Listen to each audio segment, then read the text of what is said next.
bonsoir, bienvenue sur le plateau de Ce soir ou jamais. Les peuples sont-ils maîtres de leur destin? La question se pose un peu partout dans le monde, à commencer évidemment par l'Ukraine et la Crimée, c'est la grande actualité de la semaine, mais aussi chez nous en France, dans l'Union européenne, dans la zone euro. On abordera aussi la question de la Catalogne, de l'Écosse.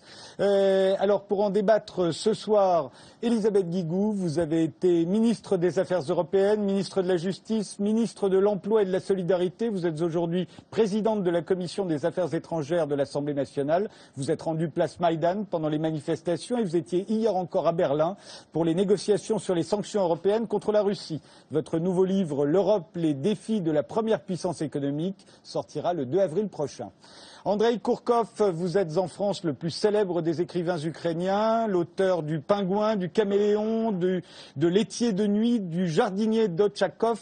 Vous êtes à Paris pour le Salon du Livre. Le magazine Le Point vous a présenté jeudi comme l'écrivain qui défie Poutine. Et dans une tribune publiée par Libération jeudi, vous écrivez que le patriotisme russe est devenu du chauvinisme et qu'il risque de se transformer en fascisme ordinaire. Hélène Blanc, vous êtes politologue. Vous avez consacré plusieurs livres à la Russie avec Renata Lesnik, L'Empire de toutes les mafias, Le mal russe, Les prédateurs du Kremlin ou Russia Blues. À propos du référendum en Crimée, vous avez déclaré qu'il déguise en réalité un coup de force. Coralie Delhomme, vous êtes l'auteur du blog L'Arène nue, qui est hébergé par Marianne.net. Votre premier essai vient de paraître, Europe, les États désunis. Vous y expliquez comment l'Europe s'est construite au forceps et que le caractère antidémocratique de ces institutions ne fait que s'aggraver. Emmanuel Todd, vous êtes démographe, historien. Dans l'un de vos premiers livres, La chute finale, en 1976, vous prédisiez la chute de l'URSS et la décomposition du système communiste. Dans Après l'Empire, en 2002, vous annonciez la décomposition du système américain et le retour de la Russie comme centre d'un espace plus vaste qu'elle. Pour vous, Vladimir Poutine met fin à 20 ans d'humiliation et l'Union européenne montre sa vraie nature. Vous nous direz laquelle, selon vous, tout à l'heure.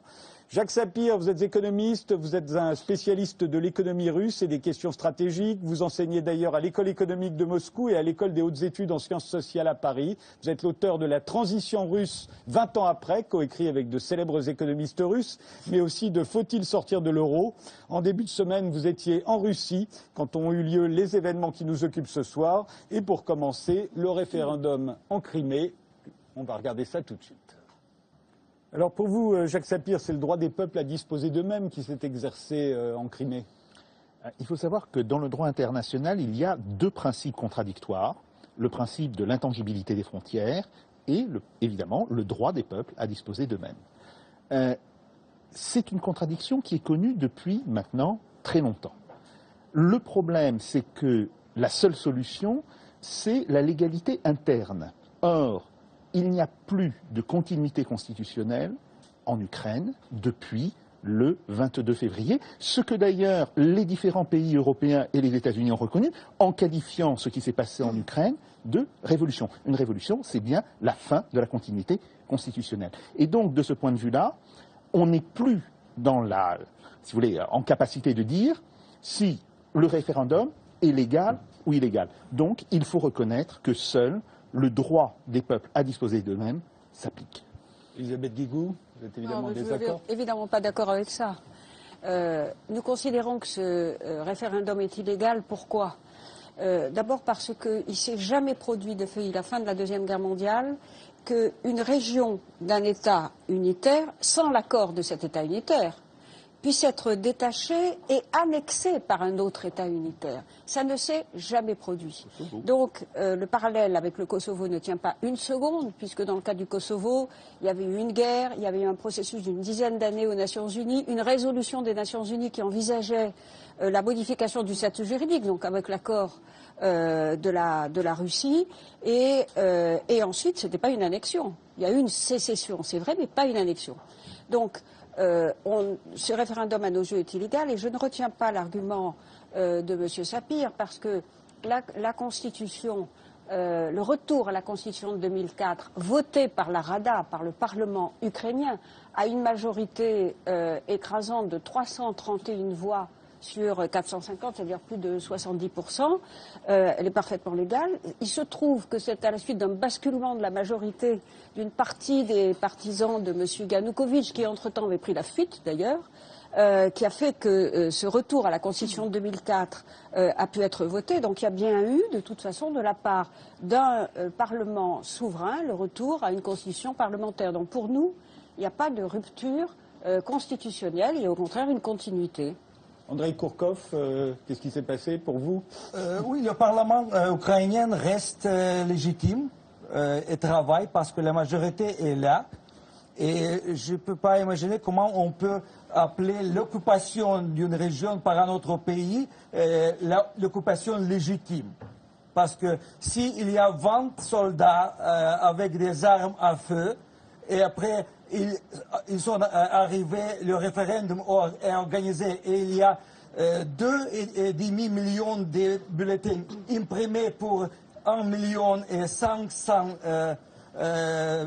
habitants, excusez-moi, à Sébastopol, pour l'unité avec la Russie, il y avait 123% des habitants qui votaient pour la Russie. Donc vous pensez que même ce référendum n'était pas, non seulement il n'est pas légal, mais il est truqué. C'était une farce.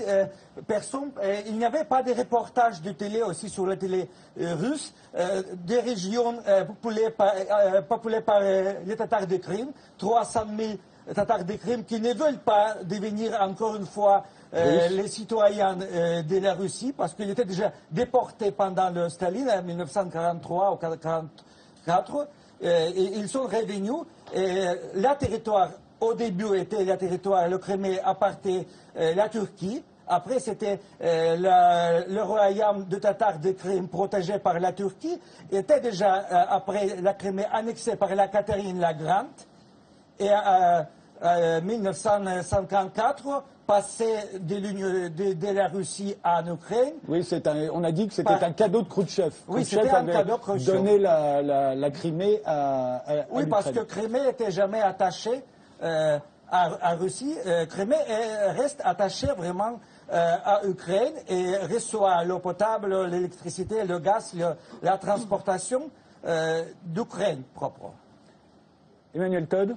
Moi, je suis plutôt d'accord avec Sapir, qui a un très bon argument qu'il a publié d'ailleurs sur son blog, sur cette idée que les Occidentaux ont voulu une révolution en Ukraine. Ils en payent le prix. C'est-à-dire qu'il n'y a plus, on ne sait plus trop ce qu'est l'État ukrainien. Moi, ce que je pense sur le fond est assez décalé de ces questions juridiques, parce que, en fait, la Crimée est russe. Je veux dire, ethniquement, linguistiquement, historiquement, il n'y a pas de problème. Et on part d'une anomalie qui s'était établi au moment de la décomposition de l'Union soviétique. Et je pense qu'on est vraiment à un tournant historique qui dépasse ces questions juridiques. De quelle anomalie parlez-vous? C'est-à-dire que cette histoire de Khrouchtchev, et c'est surtout que les Russes, sont sortis du communisme avec une très grande élégance. C'est-à-dire qu'il n'y a pas eu de bain de sang, ils ont laissé partir toute leur périphérie, après les démocraties populaires. Et en fait, ils se sont aussi laissés imposer des situations anormales comme cette situation de la Crimée. Et toute l'histoire, moi, je veux dire franchement, en ce moment, je voudrais profiter de ce que je suis ici pour dire ma joie de sortir d'une sorte de cauchemar historique. C'est-à-dire que les Russes sont sortis du communisme avec beaucoup d'élégance, comme je disais, et je veux dire, ça fait pendant 20 ans.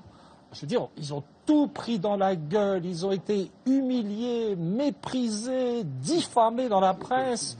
On n'a jamais montré que tous les aspects négatifs de ce qui se passait en Russie. On est toujours très mal informés sur la reconstruction qui est en train de s'opérer.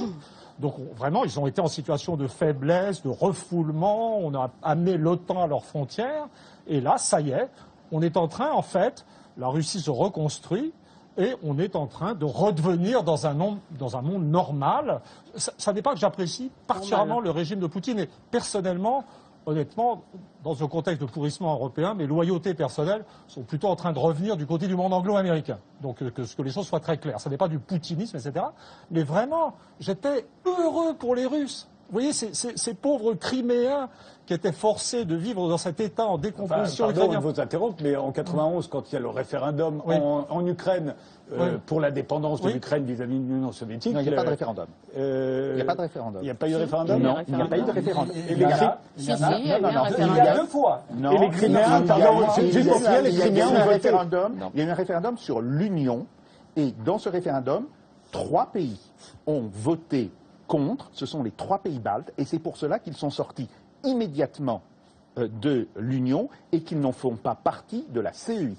Il n'y a pas eu de référendum en 91. Mais je voudrais rapidement dire quelle est la dynamique historique qui est derrière tout ça. C'est-à-dire que la Russie a vraiment failli imploser.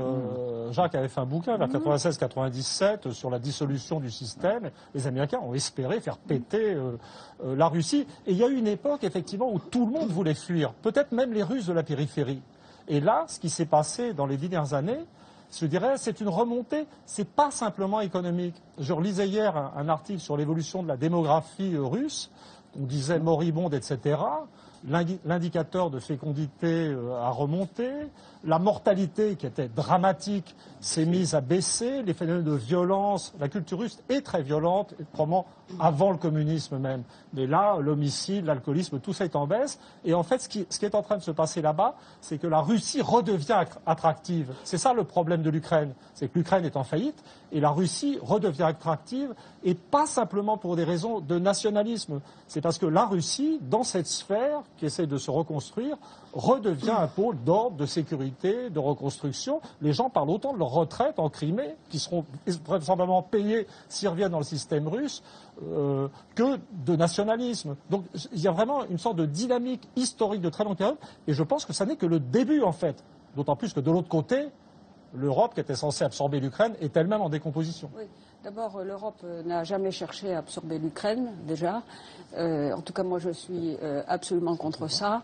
Et la deuxième chose, c'est que, indépendamment de ce que dit M. Todd, qui est sans doute vrai, hein, moi je fais confiance à ses études historiques, et en admettant même que la Crimée voulue se rattacher, que le référendum soit légal, moi je ne sais pas, je ne suis pas capable de juger, il y a tout de même dans cette affaire 2 choses qui sont extrêmement graves, du point de vue de l'ordre international.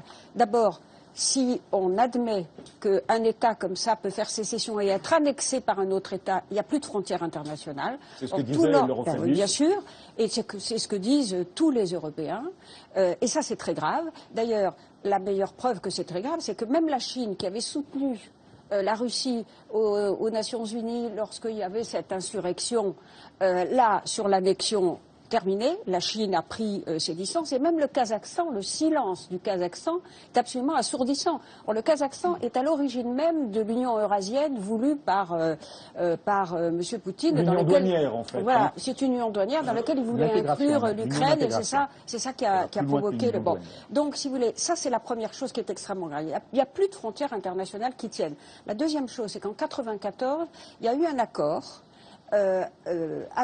entre les États-Unis, la Russie, et béni d'ailleurs aussi le Royaume-Uni, et l'Ukraine. Ces 4 pays se sont mis d'accord pour garantir les frontières de l'Ukraine, donc y compris à l'époque la Crimée, et je ne tranche pas sur la question de savoir si la Crimée devait rester en Russie ou pas. Donc, y compris la Crimée, ces 4 pays se sont mis d'accord, en échange de quoi l'Ukraine a renoncé à son arsenal nucléaire. Alors ça veut dire, s'il n'y a pas de respect de cet accord, par la Russie en l'occurrence, ça veut dire que les États qui ont un arsenal nucléaire, à qui on demande de revenir en arrière, ou bien ceux qui voudraient en acquérir un et on essaie de les empêcher pour éviter la prolifération nucléaire, se diront, nous sommes libres évidemment de nous constituer notre propre protection, y compris avec l'arme nucléaire, y compris avec des armes chimiques d'ailleurs, pourquoi pas, parce qu'il n'y a plus de garantie internationale, il n'y a plus de respect des traités. Donc ça, c'était extrêmement grave. Alors ensuite, l'Ukraine, certainement dans une situation économique très très difficile, mais avant cette crise, c'était déjà le cas. Et je pense que de toute façon, moi je fais partie des gens qui pensent que l'Union européenne n'aurait jamais dû promettre à l'Ukraine l'adhésion à l'Union européenne. Je pense qu'on aurait dû discuter de la perspective d'un accord d'association avec la Russie, parce qu'il me paraît inconcevable de concevoir l'avenir de ces territoires, et pas en particulier de celui-là, sans avoir une discussion et un dialogue avec les Russes, et encore moins promettre, ce qui a été fait il y a quelques années, l'adhésion à l'OTAN, ce qui est une véritable provocation vis-à-vis des Russes. Donc pour nous, il ne s'agit pas de dire la Russie de stigmatiser la Russie. Au contraire, de la considérer, à partir du moment où il n'y a pas ces pratiques absolument détestables sur lesquelles nous avons raison non seulement de dénoncer, mais aussi de prendre des sanctions. Il s'agit de dire, essayons de venir à un vrai dialogue pour faire en sorte que l'on puisse s'entendre et que l'Ukraine, qui a un Parlement et qui a un gouvernement qui est un gouvernement de transition, mais qui est un gouvernement voulu par ce Parlement, puisse avoir son mot à dire. Nous ne demandons qu'une chose, c'est qu'il y ait un dialogue direct entre l'Ukraine et les Russes, avec, s'il le faut, des observateurs internationaux, y compris la Russie, qu'on s'entende pour aider d'ailleurs l'Ukraine avec la Russie à sortir de ces difficultés et à ce qu'il puisse y avoir la discussion sereine d'un avenir pour l'Ukraine, mais aussi sans doute pour la Biélorussie, pour la Moldavie, on va en parler sans doute, voire pour la Géorgie, qui puisse aboutir à consolider l'ordre international et pas à le fragiliser de cette façon. Hélène Blanc. Oui, moi, je me pose plusieurs questions, très honnêtement. D'abord, je me demande si Vladimir Poutine va s'arrêter à la Crimée, s'il n'aura pas la tentation d'aller un petit peu plus loin, parce que l'Est de l'Ukraine est extrêmement riche. Donc c'est pas mal. Finalement, il faut quand même comprendre que, à part le fait qu'il veut rester dans l'histoire comme celui qui a rendu la Crimée à la Russie, il défend surtout et d'abord les intérêts russes. Par exemple, la base de Sébastopol, qui était louée en échange de tarifs préférentiels pour le gaz, mais Yanukovych a signé un contrat jusqu'à 2042. Alors, est-ce que cet accord va être remis en question? Peut-être, mais je veux dire, il ne fallait pas quand même s'inquiéter tout de suite. Vous voyez ce que je veux dire? Et je suis très étonnée que la Russie ne négocie pas. Et en fait, non, je ne suis pas si étonnée que ça, parce que ce n'est ni dans la culture, ni dans les habitudes de Poutine de négocier et de dialoguer. On l'a vu déjà à maintes occasions. Moi, ce que je me demande surtout, c'est ce que vont devenir ces habitants de Crimée, notamment les Ukrainiens de pure souche et les Tatars. Quel est leur avenir dans cette Crimée, qui est maintenant aux mains des Russes? Est-ce que ça va être des minorités opprimées, comme il y en a dans certaines régions du Caucase, par exemple, ou est-ce qu'on va les laisser vivre tranquillement une vie normale, avec peut-être le rouble au lieu de la grivna, mais ça, c'est pas encore le plus grave. Andrei Kourkov, vous êtes inquiet pour d'autres parties de l'Ukraine? Je suis très inquiet, oui, parce qu'en fait, j'ai peur que ce n'est pas seulement les régions de l'Est qui sont intéressantes pour M. Poutine. Il y a une chose très importante maintenant pour lui avec la Crimée annexée. Il faut que le monde reconnaisse la légitimité de Crimée comme le territoire russe. Il y a là déjà 5 pays, Corée du Nord, Syrie, Venezuela, Kazakhstan et Arménie, et vous aussi. Non, je ne suis pas un pays. Hein. À nous deux, on est un pays. Oui, d'accord. Mais ça suffisant, pas suffisant parce que le territoire reste le territoire gris. C'est-à-dire, il n'y aurait pas d'investissement, il n'y aurait pas de trafic de touristes internationaux, le territoire ne va pas évaluer. Et qu'est-ce qu'il faut faire pour forcer les gouvernements européens et les Américains à accepter que la Crimée est russe?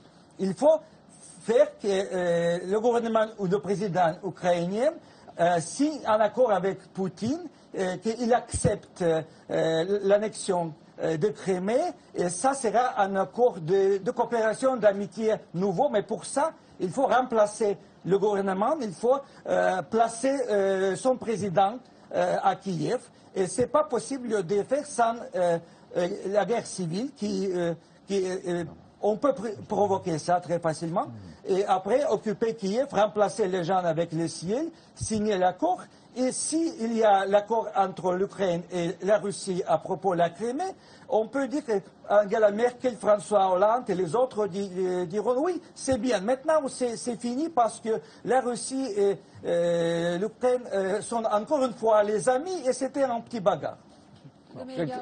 Jacques Sapir juste répond et je vous redonne la parole. Bon, d'abord, rapidement, pour essayer d'avancer sur la question juridique, on a quand même dissous la Cour constitutionnelle ukrainienne et donc il n'y avait plus de moyens de vérifier la Constitution. C'est un point extrêmement important. Vous imaginez, par exemple, quelle serait la validité d'un gouvernement français qui dissoudrait... C'est la Constitution qui existait avant. Non, on a décidé... Il y avait aussi... Non, attendez, il y en avait 2010, donc on revient il y avait aussi un tribunal constitutionnel. On a supprimé les moyens de vérification de la Constitution. Ça, c'est un premier point. Deuxième point, il y a évidemment, il y a eu des journalistes... C'est pas les Européens qui ont supprimé ça. Non, c'est pas les Européens. Non, bon, mais alors, ça veut dire qu'il n'y a plus de continuité constitutionnelle. Ça ne concerne pas l'Europe. L'Europe est concernée parce qu'elle a donné son appui à ce processus. C'est différent. Alors, vous parlez de la révolution. Oui, tout à fait. Alors après, vous avez le problème du référendum. Et là, on a quand même énormément de journalistes européens qui étaient là. Il y a eu des membres du Parlement européen. Bien sûr, ils ne représentaient qu'eux-mêmes. Ils n'étaient pas délégués par l'Europe. Mais regardez arrêt sur image sur Internet et vous verrez que les conditions du vote ont été, grosso modo, convenables. Bon, ça c'est un deuxième point. Maintenant, le troisième point, qui est le point le plus important. Quel est l'avenir de la Crimée? Tout le monde sait que la Crimée est extrêmement dépendante de la Russie, pas seulement, comme on le pense, uniquement par les importations de gaz et de pétrole, qui ne sont qu'une dimension du problème, mais surtout par les exportations de la Crimée vers la Russie. Et c'est la raison d'ailleurs pour laquelle les régions de l'Est, Donetsk, Dniepropetrovsk, Lugansk, Kharkov, sont des régions qui sont plus riches, qui ont des salaires réels plus élevés que les régions de l'Ouest. Bien. Aujourd'hui, on est à cause du régime de sanctions qui est en train de se mettre en place. Par l'Europe. Pas seulement par l'Europe, par les États-Unis. Et c'est vrai que la Russie est en train d'y répondre. Et ça va évidemment aggraver la situation. Qu'est-ce qui va se passer? On va aboutir à une espèce de guerre commerciale entre l'Ukraine et la Russie. Guerre commerciale que la Russie peut parfaitement supporter, mais que l'Ukraine ne peut pas supporter. Et donc, c'est pour cela que je dis, il faut que les pays de l'Union européenne mettent leur rancœur dans leur poche et qu'ils commencent à discuter immédiatement avec la Russie, justement pour que soient maintenues les relations économiques. Les Ukrainiens ont pris des mesures contre des produits russes. Évidemment, il y a des mesures de rétorsion du côté russe. Je dis que c'est un jeu dont l'Ukraine sera la première victime. Bon, et là, effectivement, il peut y avoir un risque de sécession en Ukraine, il peut y avoir un risque sur les provinces de l'Est. Mais si on arrive à relancer l'économie ukrainienne, et on ne pourra le faire qu'avec la Russie, qu'avec la participation de la Russie, ce risque peut être écarté et on pourrait revenir à une situation normale. Un dernier point, on ne peut pas demander à la Russie de financer l'intégration de fait de l'Ukraine à l'Union européenne. Madame Guigou, si vous pensez cela, je vous en prie, parlez pas à ma place. Non, mais si vous pensez cela, c'est de la folie. Et c'est de la folie. Vous ne devez pas parler à ma place. Je ne parle pas. Je dis si. Je dis si. Et ça, vous ne comprenez pas le français. Écoutez, madame, vous ne comprenez pas le français. Je vous écoute, mais ne parlez pas à ma place. Vous ne comprenez pas le français, vous ne comprenez pas ce que c'est qu'une phrase au conditionnel. Alors, le fond du problème, c'est qu'aujourd'hui, il faut que l'on ait évidemment le maintien des conditions qui ne sont pas sur 42 ans. Les conditions, par exemple, sur le contrat du gaz, sont sur 3 ans. Et il est extrêmement important qu'elles soient renouvelées et qu'elles soient même étendues sur 10 ans, si on veut simplement qu'il y ait la base de stabilité nécessaire pour que l'économie ukrainienne reparte. Cela implique un accord avec la Russie. Et fort cet accord, si cet accord n'a pas lieu, cela ne pourra pas fonctionner. Alors, Elisabeth Guigou, vous voulez peut-être répondre après, et Coralie Delhomme, après, qui n'a pas encore parlé. Non, mais moi je pense aussi qu'il faut qu'on arrive à avoir un dialogue avec la Russie, une fois cette crise passée, sur l'avenir de l'Ukraine. Je l'ai dit tout à l'heure. Donc, et y compris un dialogue sur l'avenir politique et économique. Donc, je ne suis pas opposée à ça. Simplement, je dis que dans la situation actuelle, compte tenu, mais bien sûr, ils ne veulent pas. Ils ont refusé. On l'a proposé à la Russie, ils ont refusé. Parce que naturellement, nous voulons inclure les autorités ukrainiennes dans ce dialogue. Il n'est pas possible que nous réglions, nous, l'Union européenne et la Russie, le sort de l'Ukraine, sans que le gouvernement que nous estimons, nous, légitime, même si c'est un gouvernement de transition, ce mot à dire.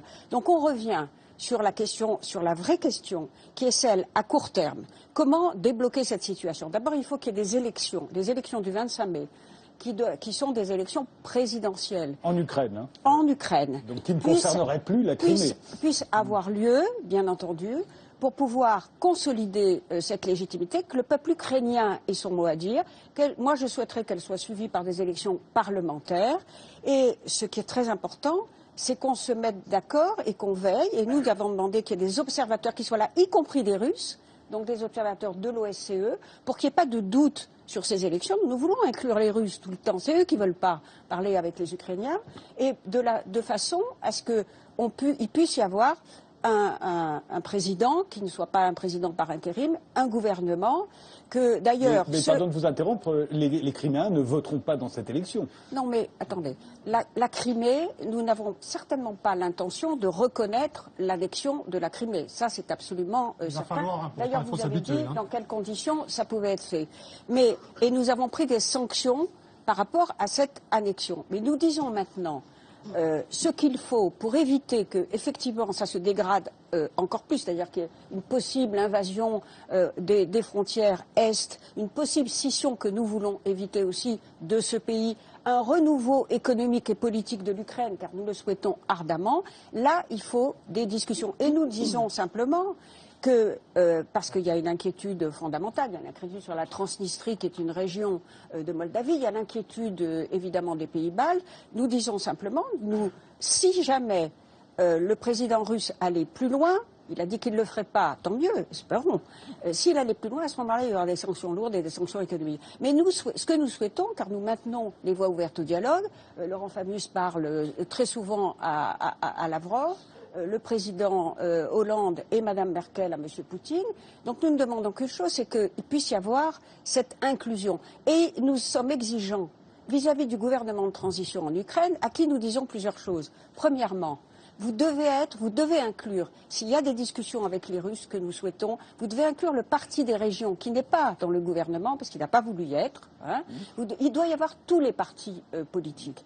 Deuxièmement, vous devez désarmer les milices. Troisièmement, vous devez absolument demander à ce que la justice fasse la clarté sur ce qui s'est passé sur Maïdan, puisqu'il y a des accusations des Russes qu'il ne faut pas prendre à la légère, que les tirs venaient de tous côtés. Il faut qu'il y ait une clarté qui soit faite par la justice là-dessus. Donc nous sommes, pour un processus inclusif, et naturellement, nous ne souhaitons qu'une chose, c'est que l'Ukraine puisse se relever politiquement et économiquement. Un mot de Emmanuel Lecoq, et Coralie Delhomme qu'on n'a pas entendu. Je suis impressionné par tout ce que dit Elisabeth Guigou est vraiment fondamentalement raisonnable. Je suis impressionné, je préfère le dire. Je crois simplement le problème. Que vous pensez que je ne suis pas raisonnable d'habitude? Je me souviens de Maastricht et je ne vous avais pas trouvé tellement raisonnable à l'époque. Mais c'est la deuxième partie de l'émission. Voilà. Mais comment dire? Le problème, c'est que vous êtes beaucoup sur des questions d'accords intergouvernementaux, de négociations, alors qu'on est confronté à des problèmes de dynamique historique et de construction de l'État. C'est-à-dire que l'Ukraine et la Russie ne sont pas des États de la même manière. La Russie, c'est une construction étatique qui remonte au rassemblement des terres russes, à Ivan le Terrible. C'est un principe d'ordre, d'organisation, allant avec le développement de ce qu'on appelle une haute culture littéraire, scientifique. C'est un principe de civilisation, la Russie, et qui a ce côté, etc. L'Ukraine, ça existe vraiment sur le plan culturel. Il n'y a pas de problème. Il n'y a pas simplement une langue ukrainienne. Quand on va au niveau des structures familiales, et y compris pour les populations russophones d'Ukraine, c'est un système plus libéral et plus flexible. Que le système russe. Oui, il n'y a pas cet élément, et le statut de la femme est plus élevé, enfin ça s'étudie, quoi. Il n'y a pas ce côté assez raide de la culture russe. Mais Par contre, donc c'est plus individualiste, mais c'est aussi de fait plus bordélique. Et c'est surtout, c'est une culture individualiste qui va se distinguer de la culture individualiste française par son absence de tradition étatique. Il y a un problème simplement, en Ukraine, il y a une culture locale, une culture ukrainienne, mais il n'y a pas de conception de l'État. Donc c'est comme s'il y avait un principe de désordre. Et actuellement, compte tenu de la dureté des rapports économiques internationaux, des poussées néolibérales qui sont par elles-mêmes plutôt contradictoires avec l'idée d'émergence de l'État, je veux dire, l'Ukraine est en train, ou l'État ukrainien est en train de devenir ce qu'on appelle en anglais un failed state, c'est-à-dire un État qui rate, quoi, qui ne marche pas, et il y a un processus de décomposition de l'État ukrainien. C'est pour ça qu'on parle de milice, mais quand on parle de milice, on parle de problème de décomposition de l'État. Quand on parle de partie des régions qui ne veulent plus participer, ou de rupture du pacte, il y a une dynamique historique de désintégration de l'Ukraine.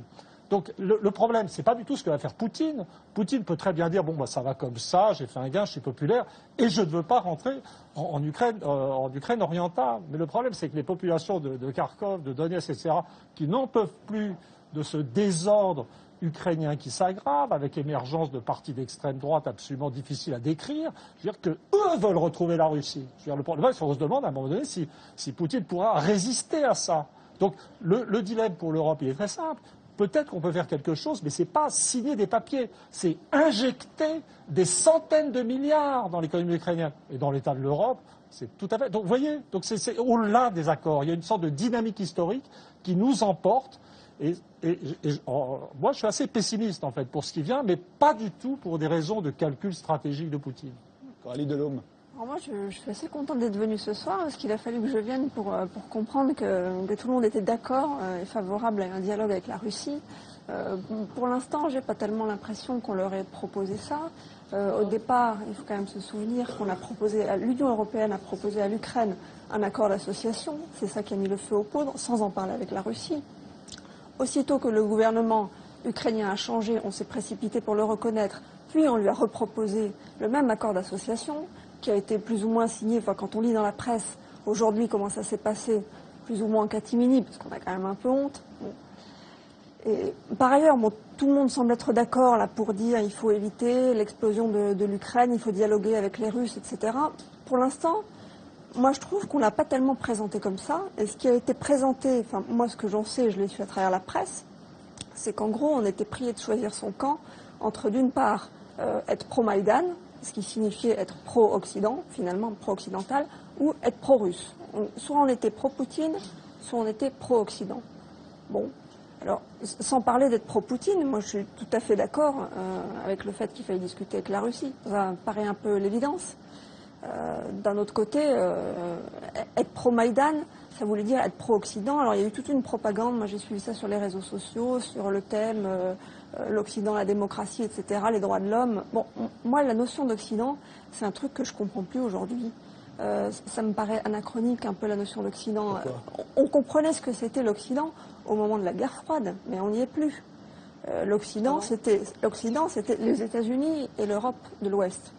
Les États-Unis aujourd'hui vivent leur vie. Enfin, l'Europe de l'Ouest, ils s'en fichent un peu. À l'époque de la guerre froide, ils voulaient en faire un glacis contre le communisme, mais il n'y a plus de communisme. Eux, probablement que dans les années à venir, ils seront essentiellement focalisés sur la montée de l'Asie. Ils vont pivoter le regard, quoi, nécessairement, et en particulier vers la Chine. Donc, l'Occident, c'est vaseux, quoi. Il y a les États-Unis, ils déroulent leur scénario, et puis il y a l'Europe. Et l'Europe, c'est pas l'Occident, parce que depuis quelques années maintenant, les pays d'Europe centrale ont intégré l'Union européenne. Donc, il y a l'Europe. Et quand on regarde une carte, et quand on regarde un peu l'histoire et la culture, l'Ukraine et la Russie, ça a quand même bien l'air d'être un peu en Europe, quand même. Hélène Blanc voulait intervenir. Quand on parle de dialoguer avec les Russes, vous êtes sceptique. C'est-à-dire que pour l'instant, je n'ai pas vu qu'ils aient accepté de dialoguer, de négocier. Est-ce que vous l'avez vu, ça? Parce que quand même, on a essayé de leur proposer plusieurs fois, mais pour l'instant, Poutine, dont on ne connaît pas d'ailleurs la future stratégie, par rapport justement et à l'Ukraine et à la Moldavie et éventuellement à d'autres petits pays. Car il ne faut quand même pas oublier une chose, c'est que Poutine voudrait bien reprendre son influence sur ces pays qui ont eu le culot de se déclarer souverains et indépendants fin 91, ce qui a obligé Eltsine à refaire une espèce de petite structure, la CEI, qui était une structure tout à fait qui ne correspondait pas à grand-chose. Mais enfin, juridiquement, il a essayé de rassembler quelques-unes des républiques ex-soviétiques de façon à... Et d'abord, il a commencé par les 3 républiques slaves. C'était le vieux rêve de Solzhenitsyn, les 3 États slaves étant le noyau dur de l'URSS. Mais si vous voulez, moi, ce que je voudrais dire, c'est que, excusez-moi, un petit bémol. D'après les économistes, y compris russes comme Koudrine, l'économie russe se porte assez mal en ce moment. Oui, et elle aurait... Elle fait 2,5% de Oui, croissance mais au mois de janvier. en 2014, elle aura probablement autant. 0%, d'après Koudrine, qui est un excellent économiste. Non, attendez, Koudrine est un et homme extrêmement politique. respecté. C'est un homme politique, ce n'est pas un économiste. Bon, excusez-moi, Ce Jacques, n'est pas vous avez beaucoup Koudrine. parlé. J'aimerais bien finir ce que j'ai à dire. C'est l'ancien ministre des Finances Oui, bon, ben, qui a démissionné, qui a été remplacé. Bon, c'est un homme politique. On ne peut vraiment pas parler, hein. On ne Terminez, peut pas aller au bout de Hélène sa Blanc. phrase. Terminez, Hélène Vous Blanc. avez déjà fait des tunnels, ce que Frédéric nous a demandé de ne pas faire. Alors j'aimerais bien, de temps en temps, pouvoir dire 2-3 bricoles, Je vous en si ça prie, ne vous Hélène ennuie Blanc. pas. Hier, on a voté une résolution à Kiev. Le texte c'était nous essayerons de reprendre la Crimée, quel que soit le prix à payer. Alors je me Ce sont demande, les Ukrainiens qui ont dit ce sont ça. les Ukrainiens. Alors je me demande ce que ça veut dire. Est-ce qu'ils vont essayer de négocier? Parce que la diplomatie, c'est quand même la meilleure des choses et que les armes, c'est vraiment un échec pour tout le monde, y compris la Russie, y compris les Occidentaux. Ou bien est-ce qu'ils se voient éventuellement faire la guerre pour la reprendre? Moi, ça, je veux dire, c'est une chose quand même qui m'inquiète. On peut toujours poser la question à Andrei Kourkov, qui ne représente que lui, mais qui est ukrainien et solidaire du gouvernement de transition actuel. Enfin, je suis ukrainien d'origine russe, je suis russophone. Bon, ben, c'est compliqué. Il y a 80% des russophones à Kiev, dans la capitale. Il y a jusqu'à 14 millions de Russes ethniques en Ukraine. Et les Russes ethniques de Kharkov, de Kiev, ils ne veulent pas être défendus par Poutine. Et, à propos Euromaïdan, oui, ça a commencé avec le fait que Yanukovych a refusé de signer l'accord d'association, mais après la violence le 29 novembre, les protestations, les manifestations étaient contre la corruption, contre le gouvernement. Et en fait, les Ukrainiens ne rêvent pas de faire l'Ukraine une partie de l'Union européenne. Pour les Ukrainiens, c'est beaucoup plus favorable de remplacer la corruption ukrainienne ou russe avec la corruption française ou anglaise. Parce que la corruption européenne est beaucoup plus amicale, c'est pas une corruption totale. C'est une corruption légale. C'est légal, oui. La justice fonctionne, tout est bien. Elisabeth Guigou.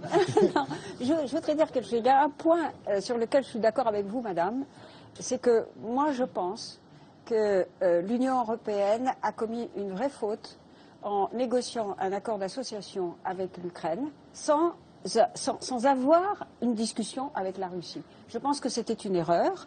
Je pense que et par conséquent, on est arrivé à cette impasse. Bon. La deuxième chose, c'est que même si depuis 2008, l'Union européenne ne dit plus que l'Ukraine doit intégrer l'Union européenne et encore moins qu'elle doit intégrer l'OTAN, c'est resté dans la tête des Russes, évidemment, puisque ça a été dit entre 2004 et 2010, 2008-2010. Bon. Donc je pense qu'il faut revenir à quelque chose de raisonnable et vraiment tout faire pour que M. Poutine s'arrête là.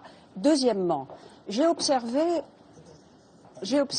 lorsque j'étais à Kiev et j'ai interrogé le chef du groupe parlementaire du Parti des régions, M. Ipetko. Je lui ai demandé, est-ce que vous souhaitez une partition de votre pays? Il m'a dit, sûrement pas. Et donc c'est le russophone, partisan de... Je lui ai demandé, est-ce que vous souhaitez une fédéralisation? Il m'a dit non. Il m'a semblé, à travers les discussions que j'ai eues, évidemment je ne suis pas restée longtemps, qu'il y avait un sentiment national ukrainien, y compris chez ce monsieur qui est élu des provinces de l'Est, qui est d'ailleurs un oligarque, enfin, qui me paraît très proche de ceux qui souhaitent le rapprochement avec la Russie, il souhaite le maintien de l'intégrité de son pays. Ça veut dire qu'il faut absolument que le gouvernement ukrainien, d'abord, en effet, prenne des mesures, et ça va être imposé, et par le FMI, parce que heureusement, il n'y aura pas que l'Union européenne pour aider économiquement et financièrement l'Ukraine, à lutter contre la corruption, à prendre des mesures, à redresser ce pays, et je pense et j'espère que les choses vont on va dépasser cette crise pour pouvoir enfin envisager l'avenir de ce territoire avec les Russes, mais dans le respect des Ukrainiens, de ce qu'ils souhaitent faire entre eux, et pour relever ce pays économiquement et politiquement. Alors pour faire avancer le débat, je voudrais l'élargir à d'autres référendums d'indépendance, sur l'indépendance, très différents les uns des autres, mais qui peuvent être comparés. Ça peut être intéressant, justement. Regardez.